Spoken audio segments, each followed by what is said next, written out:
Hello, hello, good morning. Welcome to a special broadcast of Sunday Morning Transplant Coffee Talk. I am your host, Steve Belcher.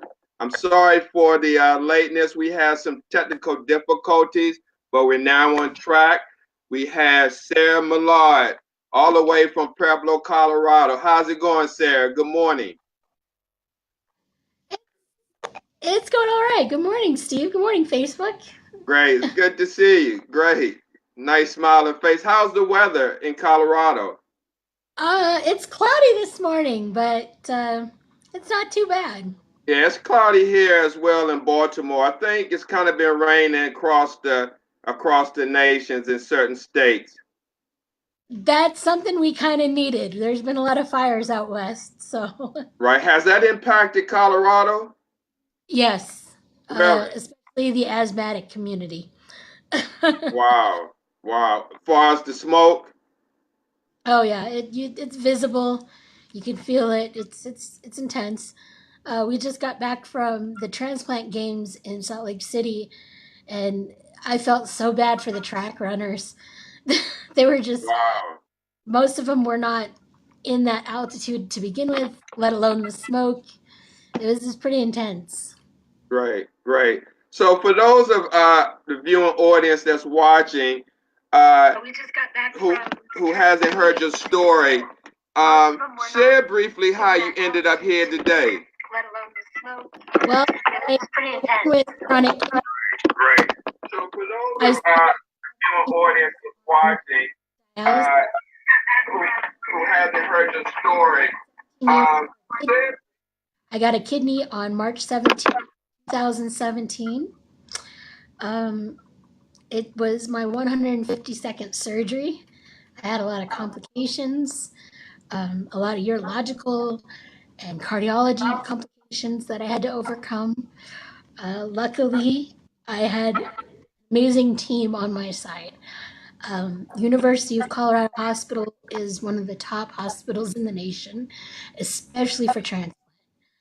They have amazing surgeons and an amazing care team for post transplant. Uh, Dr. Trevor Neidham and Tom Pishak did my transplant, and they said it was a very difficult situation, How probably you what ended up here.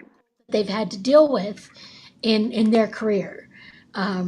There was a lot of scar tissue with being 152 surgeries and all the scar Wow. tissue from 31 years piled up. They had to find new ways of making it happen, and they were successful at doing that. Wow. So they made it happen. So you had the transplant in March 2018 17. or 17? 17. We're at 1 year 17. and 5 months as of 2 days ago. A year and 5 months. Wow. So Yeah. since your journey, what has been your greatest challenge in this journey? Greatest challenge. Ooh.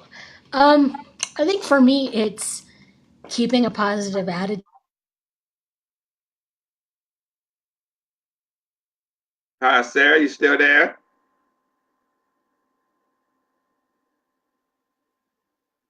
Uh-oh, seems like we may have lost Sarah for a moment.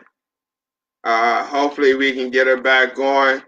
Get her And back in the. There she go. yeah. Go ahead. You kind of froze up for a second, Sarah. Oh, okay.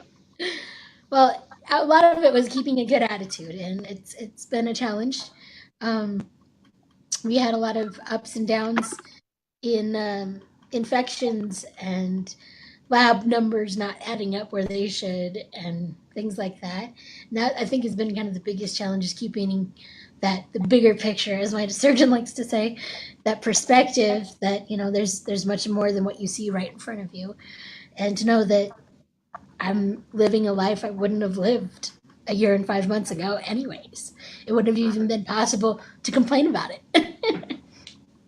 So you're saying you developed some infections during after the transplant, Yeah. and for those who may be watching who haven't had a transplant yet, who may be hearing this, what was the cause of the infection. So should they be worried? Well, each person has their own antibodies that they have to worry about. I had a high number of antibodies because I'd had a previous transplant. This is my second kidney. I was at 99% antibodies. And that's a really high number for those of you that are on the list that are looking at going into this. Knowing your antibody number is pretty important to know your risk and to know, what steps you need to take to make for a successful transplant. Um, I do self catheterization, urinary, so introducing a tube about yay long in through the urethra into the bladder introduces bacteria and things that can attack the kidney. And when you're on immune suppression, which is important for your transplant, it can cause bacteria to become more active and become a little bit more of a threat to your transplant than a person that doesn't have anti-rejection medication. Right. And that's kind of what I ran into. Okay. Okay. So tell us about the transplant games you competed in recently. Oh my gosh. Talk about overwhelming. Um, it was in Salt Lake City, Utah. And for me, it was a bittersweet kind of thing. I'm friends with Chris Klug, and Chris Klug is a bronze medalist. In 2002, he took the bronze medal in snowboarding, um, and he's the first organ transplant recipient to make podium. And he has the Chris Klug Foundation, where he goes around and he educates about transplant and the options and knowing uh, how to get your wishes out there as far as donation and why it's important. And we were able to go to Salt Lake City. We were able to see like this little memorial they had for him, this and the snowboard that he signed and all those kind of cool things. So that part for me was huge. He's done a lot of great things, and um, for me, it was one of those. I had seen him do the run in 2002 that got him his bronze medal when I was recovering from a surgery at Children's Hospital. So it's like one of those kid dreams that I'm going to go there someday and I'm going to make it happen. And well, we showed up. I didn't quite make it happen, but we showed up. Um, I competed in Lyrics for Life, which was it was an intense competition. The Moth and the Flame, pretty big name band there. The They did our opening ceremony, and they were also the judges for Lyrics for Life. And I got to meet Brandon and Corey. Corey received a kidney from Brandon, and they were very kind and generous to everybody. And the winners of the Lyrics for Life wrote their own songs. And shout out to the Kidney Boys. They're out of Philly, and they did amazing. They do amazing songs, and I don't think anybody in the audience was disappointed the entire time for that. Then I competed in cornhole because why not? And Okay. we came in fifth. We were pretty good. There was a nice. We were competing with Team Liberty, which is the New York team, one of the New York teams, and it was match for match. We lost by 1 point, and we were just slightly there. And then I competed in darts, Okay. and I was in the bronze medal running, but I missed it by 2 points. Wow. Wow. Yeah, So it was Sarah, with the sweet. how long were the transplant games?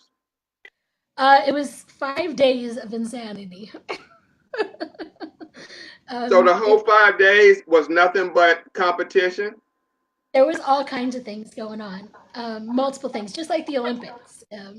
Several events going on at the same time: table tennis, poker, trivia, track and field, swimming, ballroom dancing. I mean, if you're ever looking to do it in 2020, it'll be in, I believe it's Medellin, New Jersey. Um, Oh, okay. So close. close they're here on the hoping East Coast? 2020. They're pretty excited about it to have it up there and not have to come clear out here. Right. So, Sarah, who pays for the transportation of the participants? Each participant pays for their own. It's, if you're part of a team, there are some teams that require like membership fees and things like that to help along with that. I'm part of Team Rocky Mountain, which is Colorado, Wyoming, and Montana. So that nice little slice there. We did mostly fundraisers, just to help support for like the hats, the shirts, the lapel pens, the jackets, those kind of things, Mm-hmm. for our opening ceremonies. And I put on a shoot to pay for it. We did a night at the Mongolian grill and that kind of thing. And proceeds went towards helping us all go to the games. And we actually grew our team to the largest it's been in about 4 years. Mm-hmm. Mm-hmm. Sarah, take us back to the day that you received the call for a mystery kidney. I have to giggle because it's unbelievable, but I was actually at a different hospital when I received the call.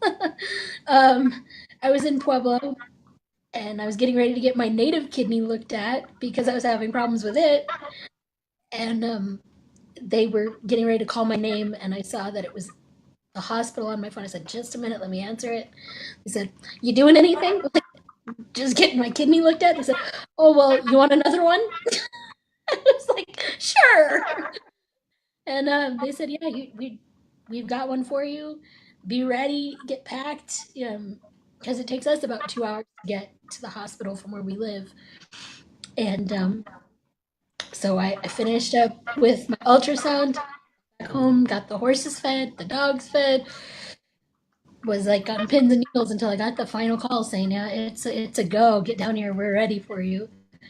Um, So it, let me interrupt you for a second. So you got one initial call to say they had a kidney for you, but you had to wait for another call to make sure right. that it was a match. Basically, what it was is that they call you when your name is up and it's a match. Then they have to make sure that you're not sick, you don't have something else going on beyond just your kidney. They do all the verification type things to make sure that what they can do will be successful.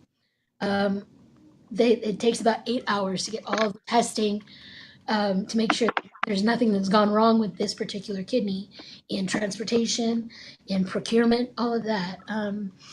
And we were really truly blessed. The doctors, once again at university, they're on it because they knew, I had some hesitations because I'd had a few false calls before, um, and saying, "Sorry, you're just not a good candidate." And so they triple checked everything. Even when I got there, they were constantly taking blood about every 3 hours until the surgery time. Um, and it I don't think there's a whole lot I can say other than I felt unbelievably blessed that God Mm-hmm. gave me another chance to be here and to share my story, and and to find my smile again. It's kind of one of those things that when it disappears, it's really hard to get it back. And Wow. Dr. Neidham, I've gotten to know him over the past year, and he's he's kind of the guy that'll just take it head on. And I don't think that he's got a whole lot of fear. I mean, I might have freaked him out at first, but he kind of got used to me. But Mm-hmm. you know, they know that their our lives are depending on their actions, and they also know that their calmness is going to get us calm as well. Right. And for me, that was a huge, huge step because I'm already kind of an overthinker, and I always think the worst. And I can say that this group definitely brought out the best. So, Sarah, you don't know who the donor was? Is that why you call your kidney mystery kidney? Actually, I do know. How did that come about? I wanted to write a letter. They encourage you to write a letter to your donor's family, just saying how sorry you are that they lost somebody. Because for me, that was one of those struggles right after transplant is why am I here and this person's not here? What did I do to deserve to be here? And I wrote a letter, not knowing if anybody would ever answer or if they'd even get it, and just saying how amazing I was feeling and the fact that I was able to win a world championship with this kidney, that I was able to go back to school, that I was able to talk to young kids about kidneys, and one kid finding out that he had kidney disease and taking action. Wow. And I got a letter back in January, right after I had a really bad case of cytomegalovirus.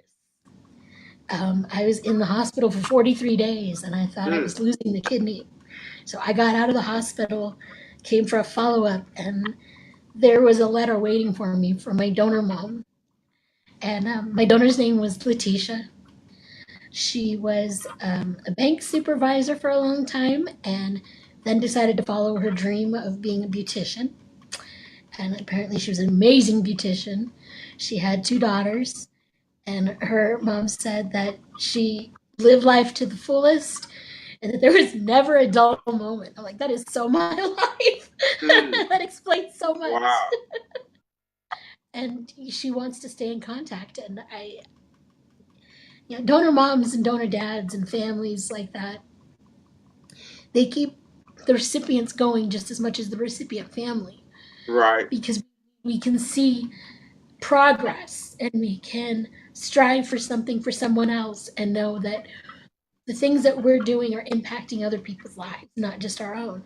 And it takes away that selfishness that sometimes can be associated with being on the transplant list. Because I know a lot of people get survivor's guilt on the transplant list. They, very much if it's been more than one transplant, that they're like, why do I have another one? Why?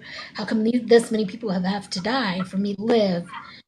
And when you have that communication and that support system from your transplant family, recipient family, your doctors, it kind of helps you strive for something other than that. And for me, doing the games, I finally got to reveal that when we did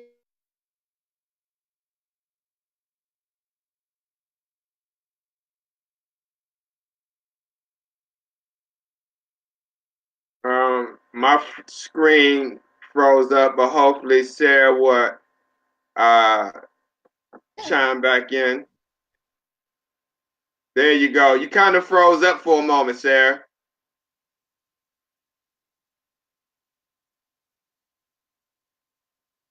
Hey, Sarah, you there?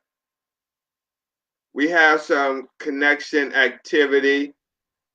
There you go. You froze up on us. I guess that's just a talent I have now.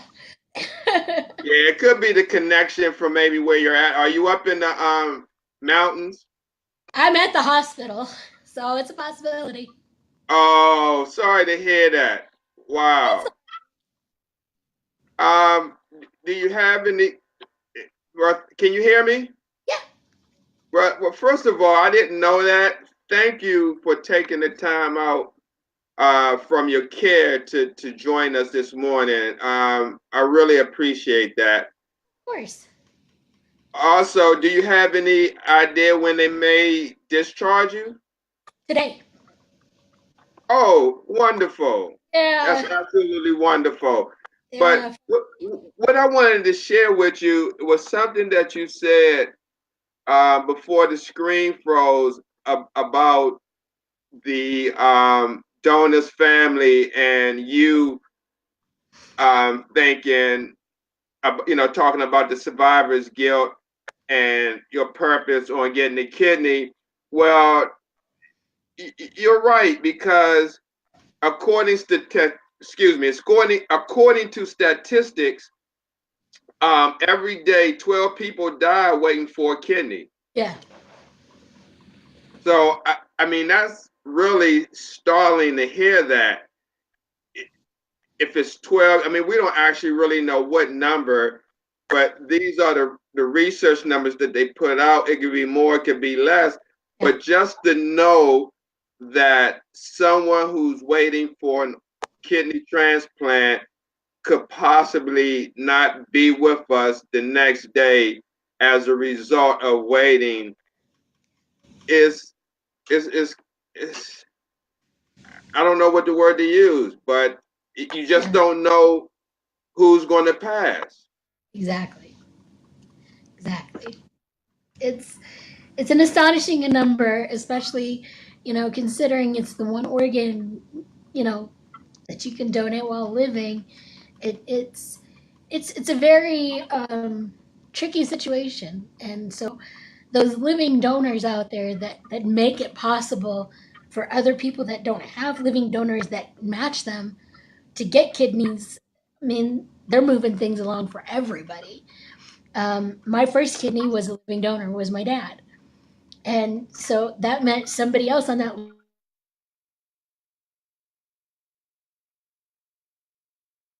Okay. Again, we having some connection issues with Sarah is. Just please pause with us for a moment. So go ahead. You froze up again. You had mentioned about your dad. Yeah, yeah. My dad donated, which meant that somebody else in 2002 could get a kidney, since I was no longer on the list at that point. Somebody else, Okay. same blood type, because that's where it all adds up, is the same blood type, the same antibodies, and so many people going after one thing. There's only Absolutely. Now, around. did your dad? Did you ask your dad, or did he offer Oh, to he jumped. donate? Oh, he jumped up. I mean, and this was a conversation we had quite a bit at transplant games because he went with me. Um, he says it's my kid. What else do you want me to do? I mean, I'm not gonna just sit here and watch her die. And and I know he would have done the same thing if it would have been my brother or anybody else, because that's the kind of man he is. You know, you Mm-hmm. don't you don't sit there and watch someone that you have that kind of bond with struggle and not feel something and want to do something about it.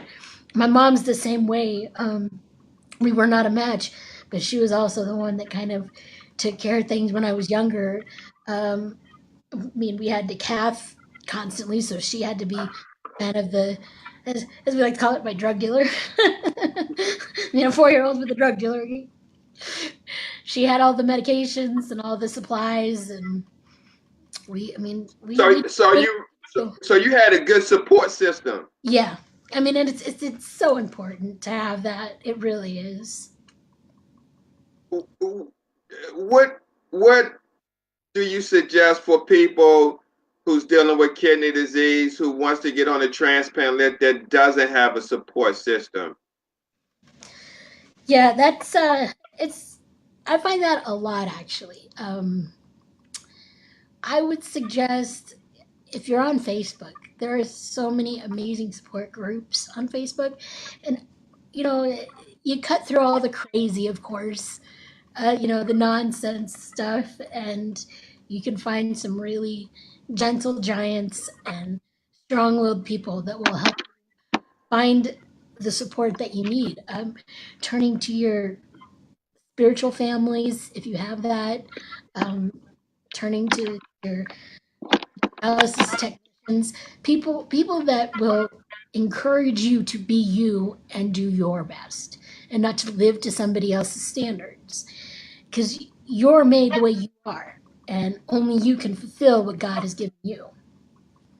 Absolutely.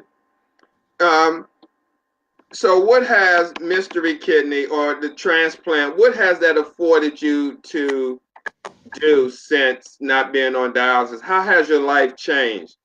Oh my word. Well, it's gotten crazy. I can honestly say it's gotten crazy. In February, I started back at college, going towards, I was just hoping for my associates. And Congratulations.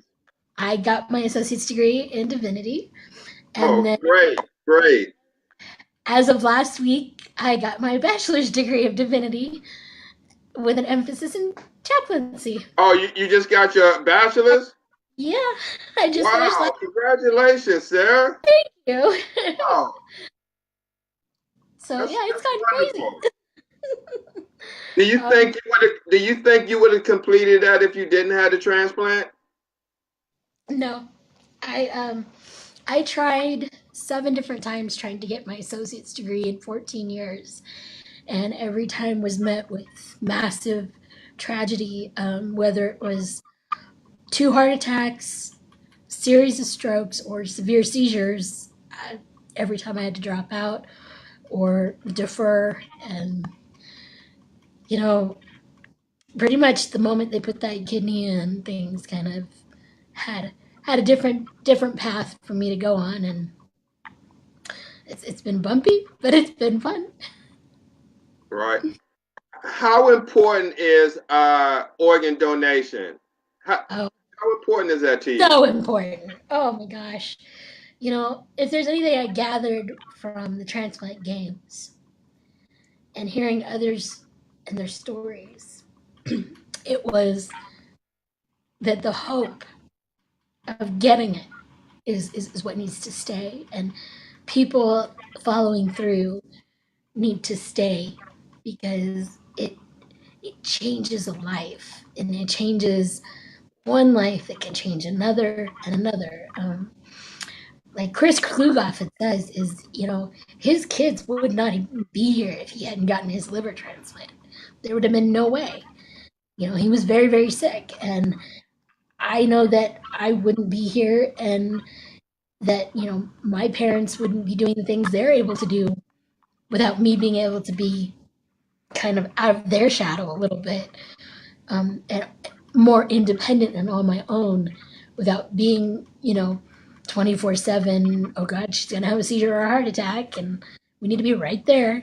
Now they get to go to places, and they got to go to Niagara Falls, and they got to fulfill their dreams too. And organ donation takes the hopeless sickness and pain and turns it into something beautiful that you can share with everybody. Whether you wear a smile on your face or a scar on your stomach, it gives people hope for a better tomorrow. Absolutely, absolutely. I agree. Have you participated in any organ drives? Kind of. um, just more or less, I did the Vans Warped tour, which it was first year and last year, honest. um, they came to Denver, and Chris Klug Foundation usually has a tent with them. They asked me to help volunteer, and so we registered organ donors, and um, it was amazing. These young kids, asking questions and being inquisitive about it, and um, we were giving out hats, I think it was, and a med student came up and challenged me to trivia on transplantation. I'm like, okay. Okay, okay. I was pretty shocked at how much I knew, because he's like, well, we just learned all about transplant. I'm like, okay, well then you go to it. I mean, he was able to name all 8 without freaking out. Right. But I mean, it's interesting to me because when you're at an event like that and they're doing several different drives for against animal abuse and this and that, and then you find a line of people wanting to sign up to be organ donors, and the generosity, you find that deep inside everybody there's that want to help, and whether it's through organ donation or being a caregiver. And that's one of those things that I don't think we talk about enough, is that transplant requires caregivers. And uh, there's a lot of people that are afraid, making that commitment of being held responsible or accountable to a person if they're in a crisis situation with their transplant. If God forbid, they have allergic reaction to a medication or something goes terribly wrong. Um, and I think when we educate about it and we educate about transplant in general, as well as how to give care for somebody in transplant, people are going to be drawn to it and want to make that difference. Wow, absolutely. Sarah, how, each time that you find yourself in the hospital, does the thought of rejection plays into your mind? Every day, every single day. Um, when you've lost one kidney due to that, it becomes real. It becomes so real to you that this is a very, very precious gift, and at any moment it could be away. All you can do is do your best, pray, and ask the questions that you want to ask. Stay in good communication with your doctors and your nurses. If something doesn't seem right, don't be afraid to speak up. And I think for me, I speak up for most people. I you know, just when you've lost one, when you've had a living donor that donated and you lose that kidney, it changes your perspective because it makes you worry that you're not meant to be here. And so it gives you great pains to say, I am going to go above and beyond what I did before. And, this week is kind of one of those for me. Just 2 days ago, we hit the 1 year and 5 month mark, which is when I lost the first kidney. So Mm. right now, we are 2 days over what I had before. And so this is the longest I've had a working kidney. And it's Wow. Yeah, I can see how that pretty, can. pretty big deal. Absolutely, absolutely. And I can see how, like you say, a year ago, you lost a kid. Did you say a year ago, or it took a year and some It was months? 1 year and 5 months after my first transplant that I lost it, which was October 30th, 2003. But we're at that same timeline mark of 1 year and 5 months. And I'm in the hospital, but this time I get to get out of the hospital with my kidney. that's that's kind of a good feeling. Wow, wow. So so actually this week your faith has really, really been tested. It really has. Sorry, I'm a little That's emotional. okay. Uh, you know, it's not something that you think of as far as a 32-year-old should be thinking, in the sense of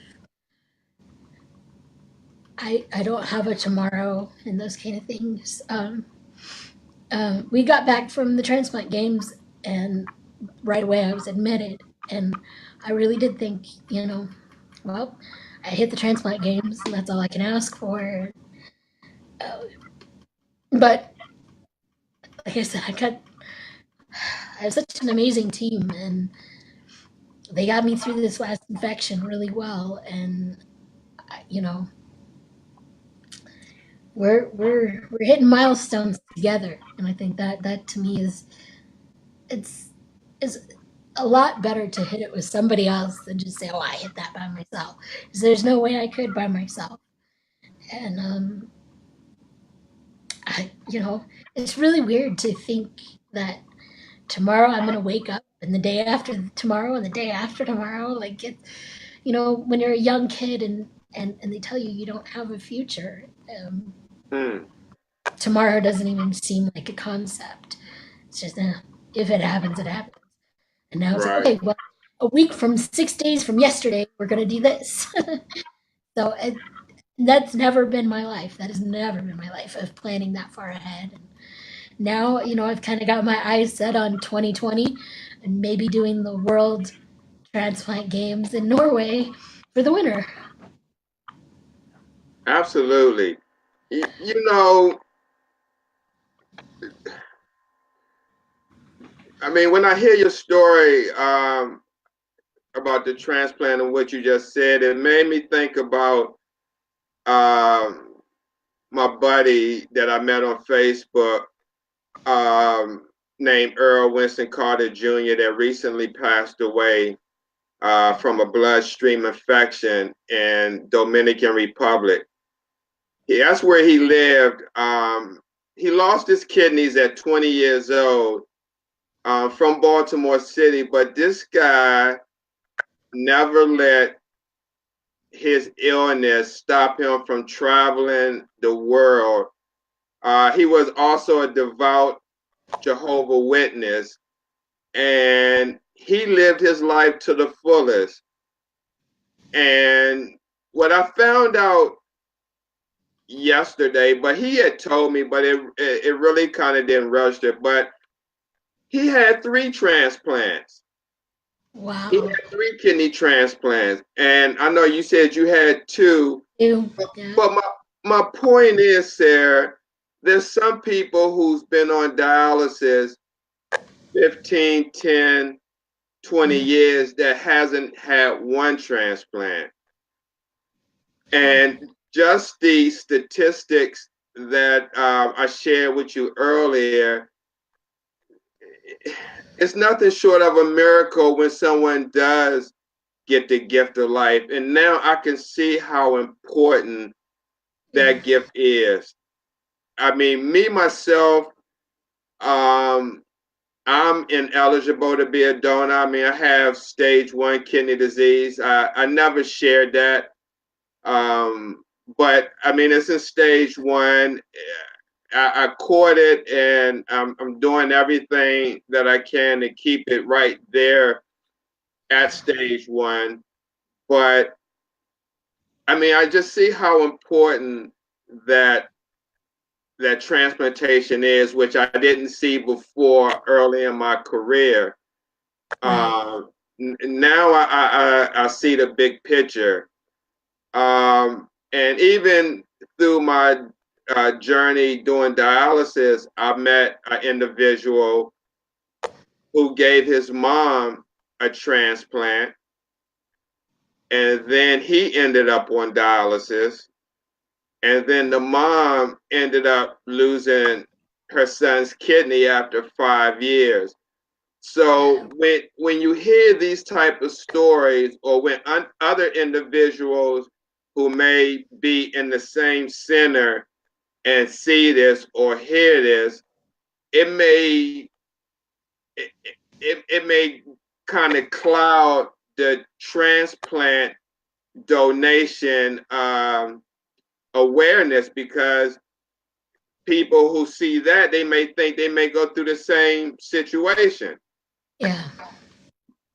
How do we dispel that myth that everyone is different, to kind of, dampen that cloud that's over transplant pertaining to that? That's a good question. Um, for me, I don't really know. I guess a good way of dispelling the myth. The best thing we can do is educate. I mean, knowledge is power. It's the fact of life. Knowledge is power. I know it's a cliche thing, but you know, just like that med student, you know, after I got to kind of tell him my story of why I knew about transplantation and the surgical equipment used for transplantation, he kind of wanted to know more. And then, then you find other people in that same situation and you build a community of people that lift each other up. And we look for a cure and we look for different ways of dealing with it. And Uh-oh, we got a freeze moment again. Sarah should be right back. Her connection in Colorado is pretty salty there. So hopefully we get her. There she goes. Oh, there we are. There we go.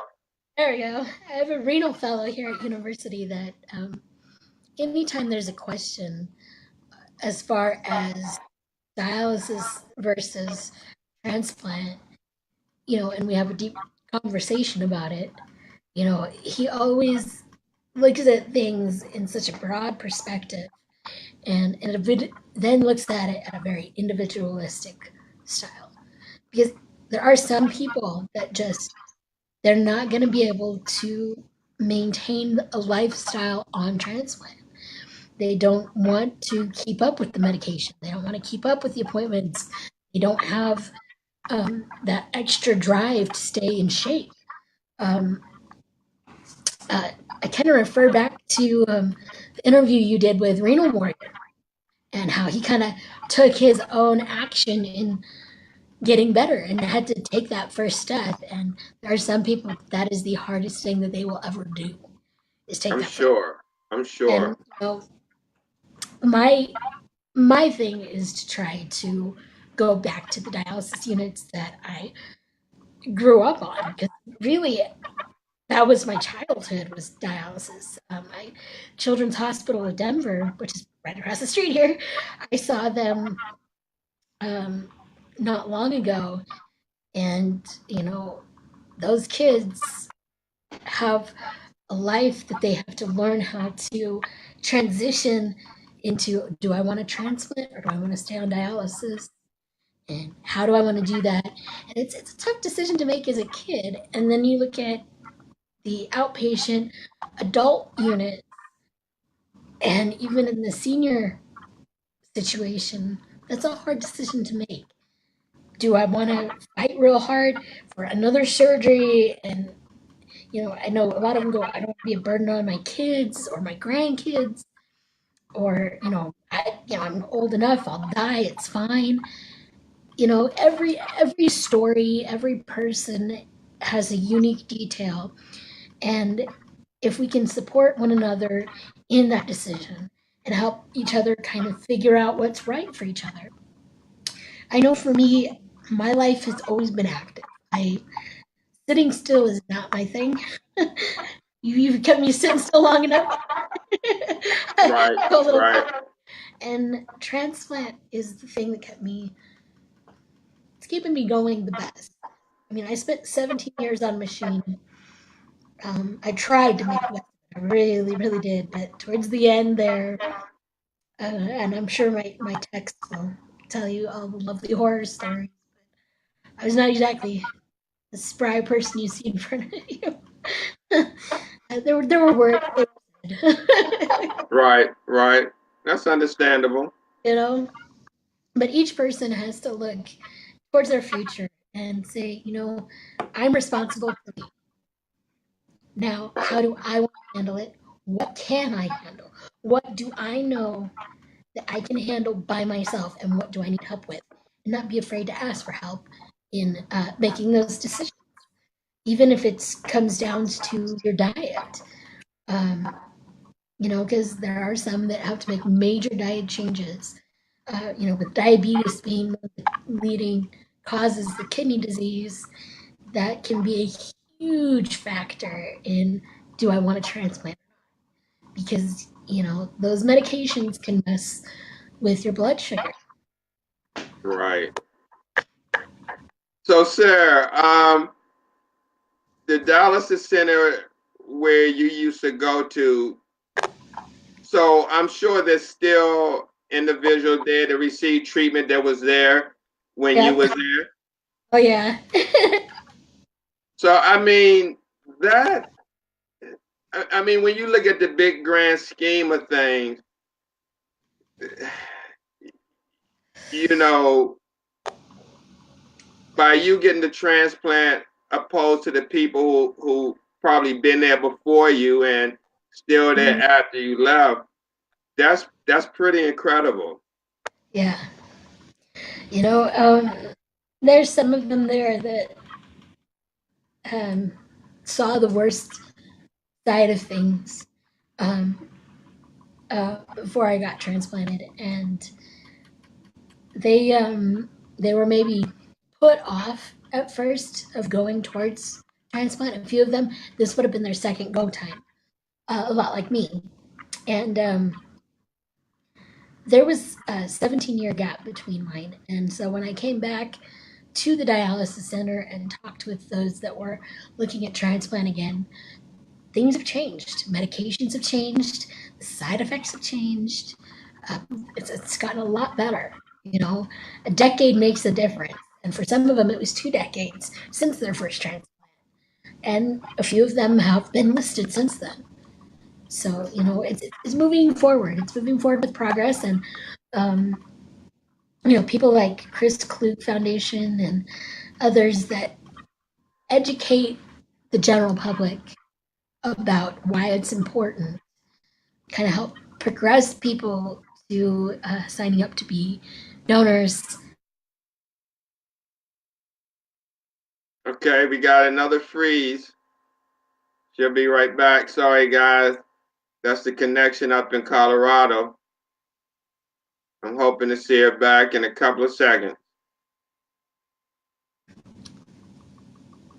There we go. There we go. We freeze again? Yeah, that's okay. I let the audience know that we have a little freeze and you'll be back in a couple of moments. So, wow, that's powerful. So, for people who thinking about getting a transplant and the medications that are connected with it, how many medications do you take just for the transplant? Let's see. Just for the transplant, 3. That's it. Yeah. Now each individual is going to have a little bit of a different thing because I have other issues. When I started out, I was on 27 different medications. Wait a minute, say that again. When I started out, I was on 27 different medications. 27 different medications. Due to different medications. And Wow. yeah, we're I mean, it's been a huge change.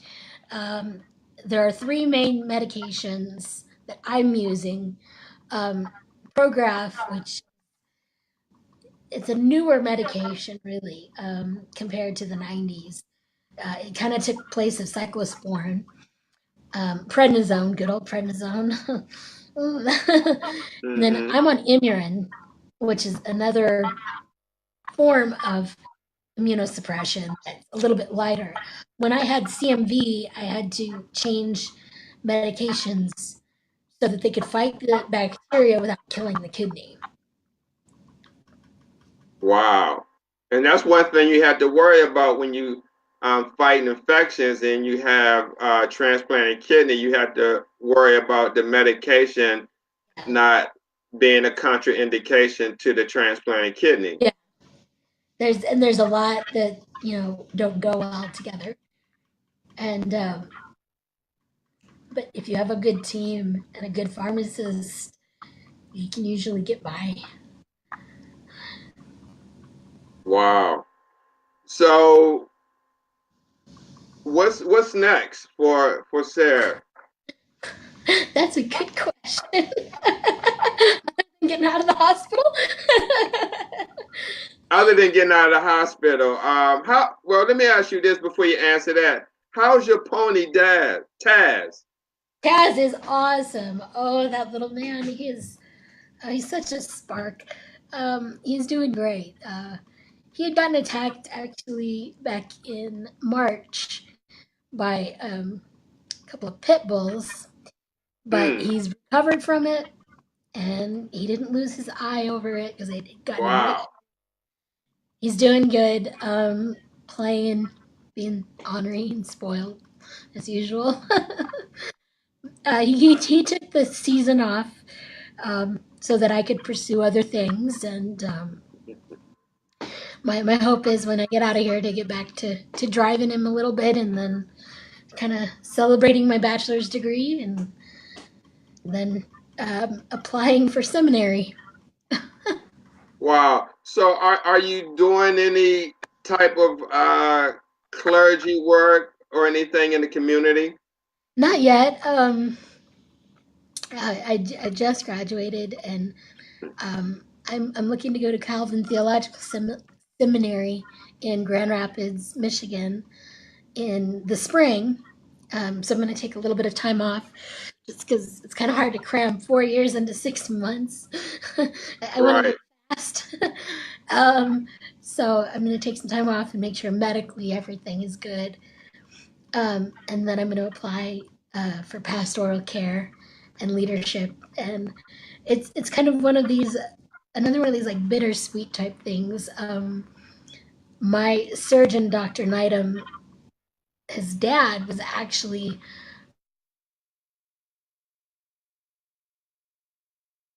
We got another froze right on what she was going to tell us about the surgeon's dad. So hopefully she'll chime back in. Thank you for your patience and watching the show. This has been an extraordinary interview. There you there. go.